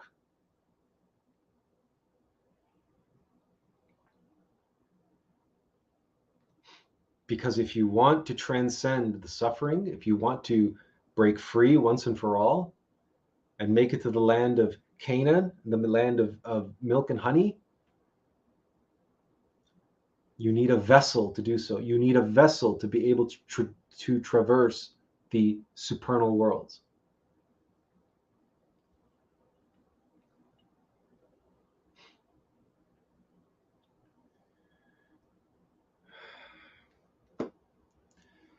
Does anyone have any questions or any comments or anything that anyone wants to share about their experience of Holy Week or of Easter or anything at all?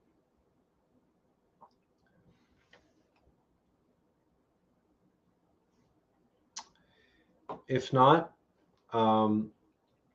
we will take this opportunity to thank you for tuning in, and we hope you'll join us again next week when hopefully we'll have, between now and then, hopefully we'll be inspired to come up with another topic of practical value in. Oh, Benjamin asks, is our body that vessel? We're talking about the solar bodies. Benjamin, that vessel is this, the monad, right? On the tree of life, Noah's Ark is the dark brown shape here. That's Chesed, Geburah, Tipereth. That's the causal body, the Buddhic body, and the Atmic body. In order to create this vessel, we must create our solar causal body. That's the human soul. So, but in order to do that, first we must create the solar astral body, the solar mental body, and then we can create the solar causal body. So this all relates to the transmutation of the sexual force, so doing pranayama and sexual alchemy, and it also relates to the elimination of egos.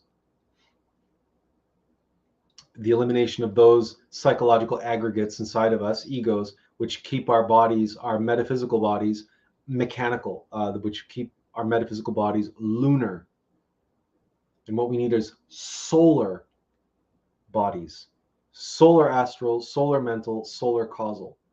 So in other words, we have to take this trinity, this triangle of the vital body, the astral body, and the mental body, right?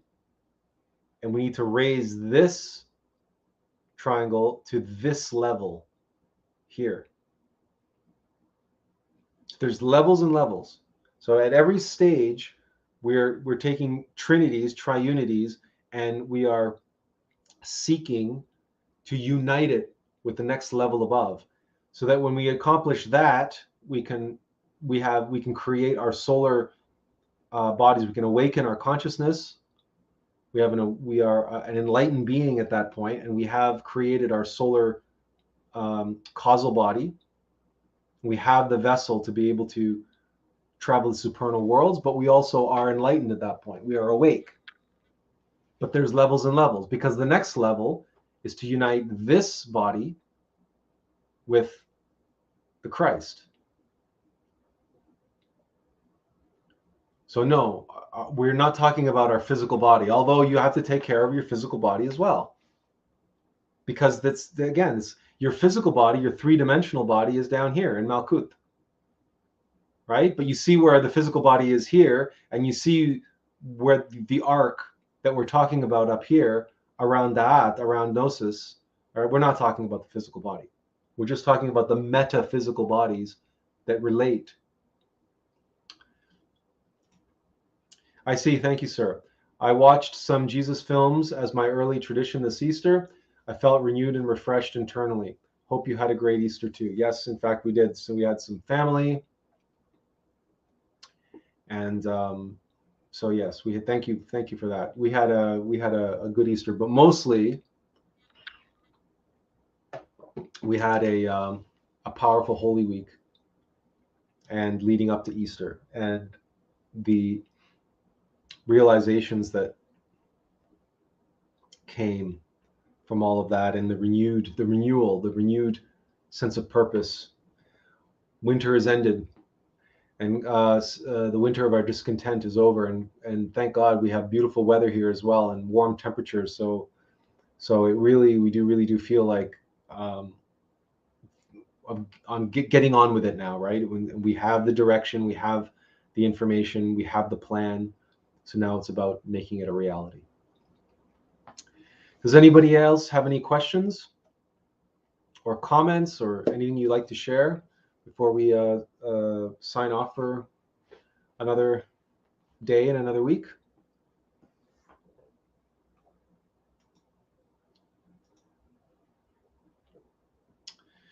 So thank you for tuning in. And Jennifer says, thank you for your dedication to humanity. The Attlas Project and everything you are involved with brings me hope for me and all those looking for direction during the Kali Yuga. No. We do our best, and again, we hope and we pray that with this current strategy and this current plan that we've been given to execute, that it's going to result in some practical financial support coming our way, because we have to be practical. And the problem has been that it's been very, very, very difficult and very trying and very testing to commit ourselves fully and completely to the Attlas Project on faith. And now inflation is going, inflation is happening everywhere. All these, like, lots of things are happening, and we have been given this plan. Hopefully, our understanding of it is that this will open up a door for us to now a new level of practicality to begin flowing into our life, meaning gainful income. So something that we can live on, and that's something that we can use to outsource some work, to hire some help, so that we can start building a team around ourselves, because this is so much bigger than just one person. We're just the visionary. We're just the messenger. All right, we can bring the vision into the world, but we can't build the pea pods, right? We have to build the coalition, the partnership, the consortium of like-minded, like-hearted individuals and organizations who are going to be drawn to the light, and then together we can work together and see it realized.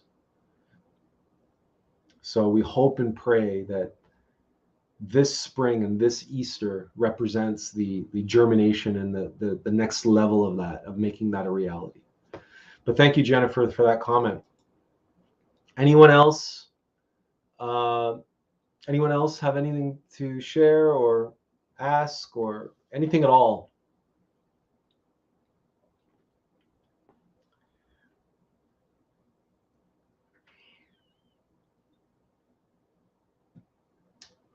All right, then. We whoops. Just realized. Sometimes we're paying attention. We're not paying attention to how big or how small we are on the screen. All right. We are going to bid you farewell. We hope that you have a good week, and that you continue working on your practices, self-observation, self-remembering, meditation, transformation of impressions. And we will see you next week. So until then, inferential peace. Look, that's we meant to do this, not this. This is Spock's greeting. So okay, live long and prosper and inferential peace. All right. Have a wonderful week.